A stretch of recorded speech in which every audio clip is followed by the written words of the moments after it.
Welcome back to rising Pakistan. खुश आमदीद। हम बहुत मसरूफ हैं और ये एक्ट कर रहे थे कि पेपर है और ही इज़ वेरी बिजी, और जिस तरह हम कहते हैं ना वो बहुत बिजी होते, तो हम कहते हैं वो भी बहुत बिजी होते। बिजी होते हैं हम भी। आप न्यूज़पेपर दिखा रही थी और रीडिंग जो है ना, इट्स अ वंडरफुल हैबिट, आपके नॉलेज में इजाफा होता है।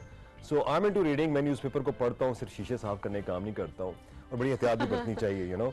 और वो बस मैं पढ़ा हुआ कुछ लिखा हुआ याद आ गया, तो कहते हैं जब आपके पास ना एक पीस ऑफ पेपर जरूर होना चाहिए। आजकल खैर एंड्रॉइड्स होते हैं, और एंड्रॉइड्स फिर आपकी कभी गर्दन में दर्द हो रहा होता है, कभी आपके सिर में दर्द हो रहा होता है, कभी आपके जो पोस्टर्स ऐसे होते हैं, तो इन दर्दों का फिर इलाज भी आपको चाहिए। मगर जब आप न्यूज़पेपर पढ़ रहे होते हैं तो ऐसे दर्द कम ही आपके साथ ना पेश आते हैं।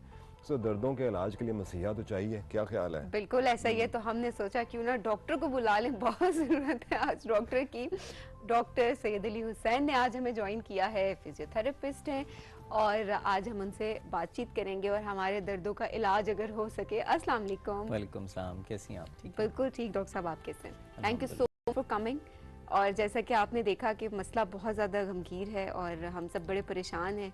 क्या आप भी इस परेशानी का शिकार हैं? एग्जैक्टली हमारी क्लिनिकल प्रैक्टिस में हर एज ग्रुप के पेशेंट्स आते हैं, जिसमें बच्चे भी हैं, जवान भी हैं, बूढ़े भी हैं, मर्द और ख़वातीन, तकरीबन हर तरह के लोग आते हैं from every walk of life. और उसके पीछे अगर हम उसको डीपली एनालिसिस करें, एनालाइज करें, तो हमें पता चलता है कि बेसिकली जो हमारी लाइफ स्टाइल है, that plays a very important role in producing और in the development of a lot of conditions. For example pains, जैसे इन्होंने कहा, तो पेन के लिए हमारे पास कुछ फैक्टर्स ऐसे हैं जो मॉडिफाइबल हैं, यानी कि वो चीज़ें जिनको हम अपनी ज़िंदगी में मॉडिफाई करके पेन को प्रिवेंट कर सकते हैं, और कुछ चीज़ें हैं जो नॉन मॉडिफाइबल हैं। फॉर एग्जांपल किसी की फैमिली के अंदर कोई चीज़ चली आ रही है, उसको आप मॉडिफाई नहीं कर सकते, लेकिन लाइफस्टाइल है, ईटिंग हैबिट्स हैं, स्लीपिंग हैबिट्स हैं, पोस्चर है, वर्किंग स्टाइल है, ये सारी चीज़ें ऐसी हैं जिसको आप मॉडिफाई कर सकते हैं। तो फिज़िकल एक्टिविटी की वजह से या आपकी ओवरऑल एक्टिविटी की वजह से, एक्टिवनेस होने की वजह से आप बहुत सी चीज़ों को प्रिवेंट कर सकते हैं और डिले भी कर सकते हैं। ठीक हो गया। डॉक्टर साहब, फिजिकल एक्टिविटी से आपका क्या मुराद है? क्योंकि डेली अब लोगों की होती है कोशिश के या वो स्ट्रेचिंग के लिए टाइम निकालें या वो एक्सरसाइज करें, और जिम का बहुत ज़्यादा रुझान है कि वो लोग जिम जाएं। तो कितनी फिजिकल एक्टिविटी एक दिन में ज़रूरी है एक इंसान? Okay, it's a very difficult question to answer. It's not like 2 + 2 = 4. It's something really very, yes, it's more than 4 sometime, and sometime less than 4. Actually it depends on the need of a person. Like certain people have different BMIs, like body mass index होता है, उसके accordingly जो है उनकी needs हो सकती हैं। इसी तरीके से कुछ जेनेटिकली ऐसे लोग होते हैं, आपने देखा होगा, वो कुछ भी खाते हैं and they remain very slim, and some people they just, कुछ लोग हैं एग्जैक्टली वो इतना खाते हैं लेकिन वो मोटे, और कुछ लोग हैं जो कि पानी पी लेते हैं और पानी पीने के बाद वो कहते हैं। इसके पीछे जीन्स का रोल है और हार्मोन्स का रोल है, लेकिन ओवरऑल फिजिकल एक्टिविटी हम सबको करनी चाहिए। 30 मिनट्स अ डे आपकी फिजिकल एक्टिविटी होनी चाहिए एज पर द रिसर्च। अगर आप अपना कार्डियोवैस्कुलर सिस्टम को एनहांस करना चाहते हैं, उसको स्ट्रेंथन करना चाहते हैं, अगर हम देखें तो हमारी पॉपुलेशन में बियॉन्ड 45 इयर्स ऑफ एज लोगों में कार्डियक प्रॉब्लम्स डेवलप होना शुरू हो जाते हैं। इसको आप मॉडिफाई कर सकते हैं, इसको आप डिले कर सकते हैं। You can take it up to 70 years just by doing physical activity on regular basis. अब बहुत बड़ा प्रॉब्लम ये है कि जैसा मेरी एक बहुत बिजी लाइफ है कि मैंने एक जॉब भी करनी है, मैंने क्लिनिकल करना है, उसके बाद फैमिली का टाइम है और बहुत सी चीज़ें, तो हमें फिजिकल एक्टिविटी के लिए टाइम मिलता नहीं है। तो कुछ रिसर्चर्स तो ये भी कहती हैं कि अगर आप एक हफ्ते में सिर्फ एक दफ़ा एक्टिविटी कर लेते हैं, you are on the safer side. ऐसा नहीं है कि आपको डेली बेसिस पे करना चाहिए। और जैसे आपने जिम की बात की, तो ये डायरेक्टली रिलेटेड है फिजिकल थेरेपी से। जिम में सबसे बड़ा जो प्रॉब्लम आता है वो ये है कि इंस्ट्रक्टर का ना होना। हमारे यहाँ पे कोई ऐसा प्रोफेशनल कोई इंस्टीट्यूट नहीं है जो लोगों को ये ट्रेन कर सके कि आपने एक्सरसाइज कैसे करनी है। सही। तो जो कॉमन प्रैक्टिस है वो ये है कि लोग इंटरनेट से एक मैनुअल डाउनलोड करते हैं, फॉर एग्जांपल आर्नल्ड का मैनुअल डाउनलोड कर लिया या किसी और का, और उसके बाद उस मैनुअल को एज इट इज कॉपी करना शुरू कर देते हैं। हालांकि it's a total science. Like I personally met with the trainer of Arnold, मैंने उनके साथ, yes, Mister Universe for 55 long years है ना। इवन उनके जो ट्रेनर हैं वो डॉक्टर सीपी ली उनका नाम है, he is from Malaysia, he is a very good friend of mine. हमने एक कॉन्फ्रेंस इकट्ठे की और वो लाहौर के अंदर एक्सरसाइज थेरेपी के ऊपर थी कि एक्सरसाइज आप कैसे। वैसे बाय द वे आर्नल्ड को हम भी कॉपी करते थे, मगर उसके पीछे एक डाइट प्लान भी होता है जिसको आप करते हैं, है ना। इसमें देखिए डाइट है और इसके साथ साथ जो है वो आपकी एक्टिविटी है। ठीक है। It's a complete science. Like for example मैं आपको एक एग्जांपल देता हूँ कि जब हम एक्सरसाइज करते हैं तो क्या हमें ये पता है कि हमारा हार्ट रेट कितना फ्लक्चुएट कर रहा है? Nobody knows. And if you look at the treadmills और स्टेशनरी साइकिल्स तो उनके ऊपर आपको सेंसर्स मिलेंगे जिन पे आप हाथ रखते हैं तो आपका हार्ट रेट मॉनिटर हो रहा होता है। there is a particular significance to it and people can very easily calculate their own exercise heart rate. आप इंटरनेट से फाइंड कर सकते हैं, मैं आपको मैनुअली बता सकता हूँ, आप कैलकुलेट कर सकते हैं. And one thing that I should tell in continuation of this is that for example there is a guy who wants to perform physical activity or exercise in the gym and he just want to stay cardio protective for him. तो उसको क्या करना है कि वो 220 में से अपनी एज को माइनस कर ले. सो हम इसको थोड़ा सा प्रैक्टिस कर लेते हैं ताकि सुनने वालों के लिए भी इजी हो जाए. तो 220 में से आप किसी भी एज के 220 में से आप yes, अगर 40 40 है, 50 है, 180 आ गया. So let's say you removed 40, now you are left at 180. अब आप उसी एक्सरसाइज साइकिल पे चले जाएं और अपनी रेस्टिंग हार्ट रेट को कैलकुलेट कर लें कि आप साइकिल नहीं कर रहे या ट्रेडमिल पे खड़े हैं और जस्ट सेंसर्स पे आपने हाथ रखा और अब आपका रेस्टिंग हार्ट रेट आ गया. 1 मिनट के लिए आप उसको मॉनिटर करेंगे. Let's say that it comes 80 और 70, कोई सा भी एक फिगर ले लेते हैं. सो जो आपके पास वैल्यू 180 आई थी उसमें से आपने वो वैल्यू माइनस कर लेनी है. सो 180 माइनस 70 कर सकते हैं या 180 माइनस 80 कर सकते हैं. Now we take 50 to 60% of this value. Like for example, if we take 100, this value to be 100, then हमारे पास 50 beats आ गई हैं और 60 beats आ गई हैं और फिर इसमें दोबारा से रेस्टिंग हार्ट रेट हम एक दफा ऐड करेंगे. So it gives us a range. अब ये जो रेंज है, for example 60 plus 80 is equal to 140 and 60 plus let's say 70 plus 80 is equal to 150. 140 to 150 is the range. जिसमें अगर मैं एक्सरसाइज करूंगा तो ना सिर्फ मेरी हेल्थ अच्छी रहेगी, मेरे मसल्स ठीक रहेंगे, मेरा दिल ठीक रहेगा, मेरा फिशार खून यानी कि ब्लड प्रेशर वो ठीक रहेगा, ये सारी चीजें ठीक रहेंगी. बिल्कुल ऐसा ही है. और डॉक्टर साहब इसमें वही बात है कि क्योंकि आपने ट्रेनर की बात की और आपने कहा कि लोग सिर्फ इंटरनेट से डाउनलोड, तो हर कोई अफोर्ड नहीं कर पाता क्योंकि आजकल आप देखें तो जिम की जो फी होती है और उसके अलावा आप ट्रेनर अगर आपने पर्सनल इंस्ट्रक्टर रखना है उसकी एक अलग फी होती है. तो डेफिनेटली बहुत सारे लोग हैं वो नहीं इतना स्पेंड करना चाहेंगे. देखिए जैसे हम लोग हर चीज पे करने के लिए तैयार हैं, हम अपनी ड्रेसिंग पे और बाकी सारी चीज़ों पे, इवन खाने पे हम पैसे लगाते हैं. तो अगर आप एक फिजिकल थेरेपिस्ट की इनिशियल असेसमेंट या इवैल्यूएशन करवा लेते हैं, let's say you go to a physical therapist and he assesses you और ऑल योर पैरामीटर्स, जो फिजिकल पैरामीटर्स हैं वो देख सकता है और उसके अकॉर्डिंगली वो आपको सिर्फ ये बता सकता है कि आपकी एक्टिविटी का टाइम कितना होना चाहिए, आप कितनी रोबस्ट एक्टिविटी कर सकते हैं या किस तरह की एक्टिविटी कर सकते हैं. सो आप इंजरी प्रिवेंशन भी कर रहे हैं. फॉर एग्जाम्पल अब a guy goes to the gym and he develops some low back pain.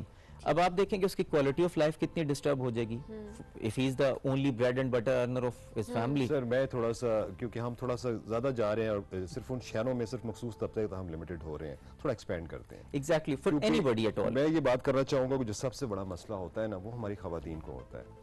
क्योंकि आप देहात की बात करें, राइजिंग पाकिस्तान को पूरे पाकिस्तान में देखा जाता है, दूर दराज इलाकों में वहाँ जिम का कॉन्सेप्ट भी नहीं है, वहाँ पर जिंदगी के और बड़े मसाइल हैं. तो अक्सर जो खवातीन हैं उनको नेक के मसाइल होते हैं या कमर के मसाइल होते हैं. तो उसमें वहाँ पर हमारे पास ना जिम है ना ऐसी टेक्निक्स अवेलेबल हैं. तो वो कौन सी एक्सरसाइजेज हैं, वो कौन सा डाइट प्लान है जो आपको अगर खुदा न खासा गर्दन में दर्द फील होता है या कमर में होता है उसकी प्रिवेंशन आप कर सकते हैं. नंबर 1. नंबर 2, एक दफ़ा सवाल करूँगा, अक्सर स्ट्रेस रिलेटेड भी आपको पेन्स होते हैं जो नेक से रिलेटेड होते हैं या आपके शोल्डर से रिलेटेड होते हैं, तो वो आप कैसे डिफरेंशिएट करेंगे, उसको कैसे एड्रेस करेंगे? Okay, it's a 2-folded question. तो पहले हम एक को आंसर करते हैं फिर दूसरे को. एक्चुअली किसी भी जेंडर बाइस्ड हम ये नहीं कह सकते कि एक जेंडर के लिए एक्टिविटी ज़्यादा ज़रूरी है और दूसरे के लिए कम ज़रूरी है. फीमेल्स में एक जो फैक्टर है वो ये है कि इनमें हार्मोन्स की वजह से और बाय नेचर इनकी बोन्स जो है वो मेल्स की निस्बत थोड़ी सी वीक होती हैं. तो एक चीज़ तो जो इनको करनी चाहिए वो ये है कि इनको कैल्शियम का जो रिच सोर्स है वो अपनी डाइट में ऐड करना चाहिए. अब बहुत से लोग दूध नहीं पीते, अवेलेबल नहीं है, let's say they don't want to take medicines, वो इसके लिए कोई सी भी मेडिसिन कैल्शियम की नहीं लेना चाहते. तो फिर क्या और कुछ सोर्सेज ऐसे अवेलेबल हैं जिसको हम यूज़ करके और अपनी बॉडी की जो कैल्शियम नीड्स हैं सबसे पहले तो वो पूरी करें. According to the research and scientific data that is available, about 85% of people, चाहे वो मेल हैं या फीमेल हैं, उनमें जो पेन्स डेवलप होते हैं musculoskeletal, it is because of 2 reasons. Number 1 calcium deficiency and number 2 D3 deficiency. अच्छा, हमारे D3 तो पाकिस्तान में डेफिशिएंसी कम है, सूरज काफी है। यस एग्जैक्टली, हमारे पास ऐसा एनवायरनमेंट है, लेकिन कैल्शियम डेफिशिएंसी जो है वो आ सकती है। उसके लिए चिया सीड्स, तुखम मलंगा, ये बहुत आप जिस आजकल का गर्मियों में एग्जैक्टली आप इसको इस्तेमाल कर सकते हैं। बाकी तो जितनी भी डेयरी प्रोडक्ट्स हैं वो आप इस्तेमाल कर सकते हैं और इससे आपका कैल्शियम इनटेक आता है। अच्छा, ये कैल्शियम एब्जॉर्ब करने के लिए आपको एक्टिविटी करनी ही करनी है। अगर आप एक्टिविटी नहीं करते और आप कैल्शियम कंज्यूम करते हैं, so you are not using it, आपकी बॉडी इसको एब्जॉर्ब नहीं भी हो करती। सकता है। एग्जैक्टली, सो बहुत से सप्लीमेंट्स हैं, बहुत इजी अवेलेबल है मार्केट में, उनकी प्राइस इतनी ज़्यादा नहीं। एक तो वो ये करें। अच्छा, दूसरा मस्कुलर प्रॉब्लम है। ये बहुत से लोग मेरे पास जिस तरह अप्रोच करते हैं, मुझे एक एक्सरे करा लेते हैं खुद और फिर कहते हैं कि डॉक्टर साहब हमारी गर्दन में स्पॉन्डिलोसिस हो गया है या गैप कम हो गया और ये प्रॉब्लम आ गया है, तो हम तो कभी ठीक नहीं हो सकते। जब भी किसी को पेन स्टार्ट होता है, it's the first sign that something is wrong, और वो मसल्स के लेवल पे होती है। मसल्स इम्बैलेंस जो है उसकी वजह से हमारे पेन्स डेवलप होना शुरू होते हैं। तो जैसे पोस्चर है, मैं एग्जांपल देता हूँ, वो लोग जो ज्यादा काम करते हैं, वो लोग जो ज्यादा मोबाइल फोन इस्तेमाल करते हैं या लैपटॉप यूज करते हैं, उनकी नेक आमतौर पे ऐसे हो जाती है। When they are working, they don't sit relax, they are sitting like this. Their shoulders they become protected and ऐसे करके। तो एक तो वो जो मिलिट्री पोस्चर जिसको हम कहते हैं, बिल्कुल वैसा भी ना हो कि बिल्कुल आप ऐसे करके बैठे हुए हो। Just try to stay relaxed. The ideal posture is that posture in which you feel relaxed. तो पहले किसी ज़माने में कहा जाता था कि मिलिट्री पोस्चर ही होना चाहिए। तो एक तो ये हो गया कि आप अपना पोस्चर ठीक रखें कोई भी काम करते हुए। आपकी डाइट में ऐसी चीज़ें होनी चाहिए जो आपको प्रिवेंट कर सकती हैं ऐसे मस्कुलोस्केलेटल कंडीशंस को या पेन्स को और प्रॉब्लम्स को। फिर इसके बाद फिजिकल एक्टिविटी है, कुछ स्ट्रेचेस हैं जो कि नेक के लिए स्पेशली में बहुत ईजीली आप कहीं पे भी परफॉर्म कर सकते हैं, कोई भी बंदा परफॉर्म कर सकता है। एग्जैक्टली, सो उसके लिए आप सिंपल बैठेंगे चेयर पे और आपने अपने फॉर एग्जाम्पल अब लेफ्ट साइड को हम स्ट्रेच करना चाहते हैं तो राइट हैंड को हम अपने हेड पे लेके जाएंगे और यहाँ से हम इसको ऑपोजिट नी की तरफ ऐसे आगे की तरफ स्ट्रेच करेंगे। सो ये हमें इस साइड पे स्ट्रेच फील होना शुरू हो जाएगा। अगर आप स्ट्रेच करते हैं about 10 to 15 times for 2 seconds a day, और ये आप हफ्ते में 2 से 3 दफ़ा भी कर लें, तो आपके मसल्स की लेंथ्स नॉर्मल रहती हैं। तो जैसे हमने कहा कि ख़वातीन में प्रॉब्लम आता है, अब वो पोस्चर रिलेटेड उनके मसल्स ऑटोमेटिकली उसकी लेंथ अगर इतनी होनी चाहिए तो वो शॉर्ट होके इतनी रह जाती है, बिकॉज वो एक पार्टिकुलर पोस्चर है। फीडिंग अगर मदर है तो वो एक साइड पे झुक के फीड करवाती हैं, यूजुअली सफाई करती हो। तो बहुत सी चीजें ऐसी हैं जिनको हम मॉडिफाई कर सकते हैं। तो स्मार्ट सॉल्यूशंस की तरफ मेरा ख्याल है हमें जाना चाहिए। वो इससे गांव का कोई ताल्लुक नहीं है कि आप झाड़ू बैठ के दें, खड़े होके दें या कैसा झाड़ू दें। ताल्लुक है, क्योंकि ताल्लुक है कि हमारे मुल्क के अगर आप देखें तो जो अक्सरियत आपकी है वो घर का काम खुद ही करती है। इकोनॉमिक कंडीशंस भी हैं, दूसरा उसमें मुझे भी कोई प्रॉब्लम नहीं अगर मुझे घर में झाड़ू देना पड़ जाए। I have no exactly the thing I want to say exactly is that, यानी कि ये काम तो आपने शहर में भी करना है और गांव में भी करना है। तो कोई पार्टिकुलर आप सेक्ट नहीं कह सकते कि ये करेगा नहीं करेगा। जो रिलेटेड प्रॉब्लम्स भी होते हैं वो नेक से रिलेटेड होते हैं या बैक से। अच्छा, आपने आर्थराइटिस पे बात कर रहे थे। आर्थराइटिस के हवाले से भी एक बहुत बड़ी मिथ है और वो ये है कि शायद सुनने वालों के लिए बहुत अजीब बात हो। About 70 to 75% of people that are diagnosed with arthritis actually they don't have arthritis. Like for example mid 35 और मिड 30s या मिड 40s के दरमियान ये बहुत प्रेवलेंट होता है, लोगों में बहुत कंप्लेन आती है एंटीरियर नी पेन, सामने दर्द होना शुरू हो जाता है। और कुछ इसके साइंस हैं, लोग कहेंगे कि हम सीढ़ियाँ चढ़ना शुरू करते हैं या उतरते हैं तो हमें दर्द होना शुरू हो गया। अच्छा, हम अगर इंडियन टॉयलेट यूज़ करते हैं तो हमें दर्द होता है, हम पूरा बैठ नहीं सकते, या हम जो प्रॉपर वे है नमाज का उस तरीके से नमाज नहीं अदा कर सकते। तो अगर किसी को भी ये साइंस आना शुरू होते हैं तो सबसे पहले मेरे ख्याल से उनको एक फिजिकल थेरेपिस्ट को इवैल्यूएट और असेस करवाना चाहिए। ये हमारे यहाँ पे एक बोन है जिसे चपनी की हड्डी कहते हैं, ये बोन रब करना शुरू करती है सबसे पहले। So this is the first sign कि किसी को एंटीरियर नी पेन हो सकता है और इससे फिर आर्थराइटिस की तरफ वो जा सकता है। तो इसमें भी सिर्फ मसल्स का प्रॉब्लम है। The only problem that is causing this is that your muscles are not good enough, and if anybody wants to check himself or herself, अभी भी वो कर सकते हैं in a matter of seconds।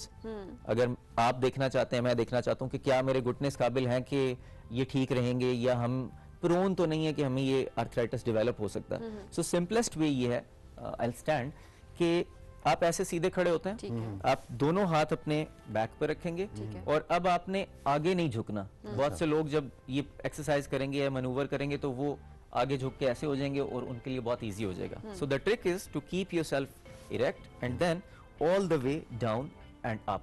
सो आप नीचे आएंगे, अगर आप 90 की पोजीशन तक आ जाते हैं और वापस चले जाते हैं और आपको कोई पेन नहीं होता, it means you are on to the safer side. लेकिन अगर आपको ये करते हुए दोनों टांगों पे पेन स्टार्ट होता है किसी एक में, तो इसका मतलब यह है कि आपके मसल्स वीक हैं और आपको फौरन किसी फिजियोथेरेपिस्ट को दिखाना चाहिए जो आपको एक एक्सरसाइज प्लान बना के दे सकता है और वो आप अपने वर्क एनवायरनमेंट में घर में कहीं पे भी परफॉर्म कर सकते हैं। बिल्कुल ऐसा ही है। Thank you so much doctor Saeed Ali Hussain साहब, बहुत अच्छा लगा आप आए आज, और आपकी अभी पढ़ाई भी डेफिनेटली मुकम्मल हो रही है साथ साथ। ऐसा ही है। So good luck for that. और बहुत अच्छे एक्सरसाइजेस थे जो आपने बताई, बिकॉज ऑब्वियसली जो लोग घर बैठे हैं, मर्द हैं, खवातीन हैं, कोई भी हैं, क्योंकि हम सब जो है वो फिजिकल एक्टिविटीज़ पूरे दिन परफॉर्म करते हैं, चाहे वो घर के काम हो या चाहे वो ऑफिस के काम हो, तो हम सबको एक्सरसाइज की ज़रूरत है। और अब तो मैं ये नहीं कहूँगी कि सिर्फ मर्द, खवातीन या बड़े लोग, अब तो बच्चों को भी ज़रूरत है, क्योंकि उनका भी स्क्रीन टाइम जो है वो बहुत ज़्यादा हो गया है, और स्क्रीन टाइम ज़्यादा होने की वजह से उनकी भी फिजिकल एक्टिविटीज़ पूरे दिन में बहुत कम होती हैं। सो बहुत शुक्रिया, आपका सेगमेंट बहुत ज़बरदस्त रहा। हम दोबारा आपको ज़रूर एक दफ़ा देंगे। थैंक यू वेरी मच जी। नाज़रीन, हम जाएंगे ब्रेक के जाने। ब्रेक से जब हम वापस आएंगे तो आपके सोशल मीडिया मैसेज जो है वो प्रोग्राम में हम शामिल करेंगे। कहीं मत जाएगा, देखते रहिए जी राइजिंग पाकिस्तान।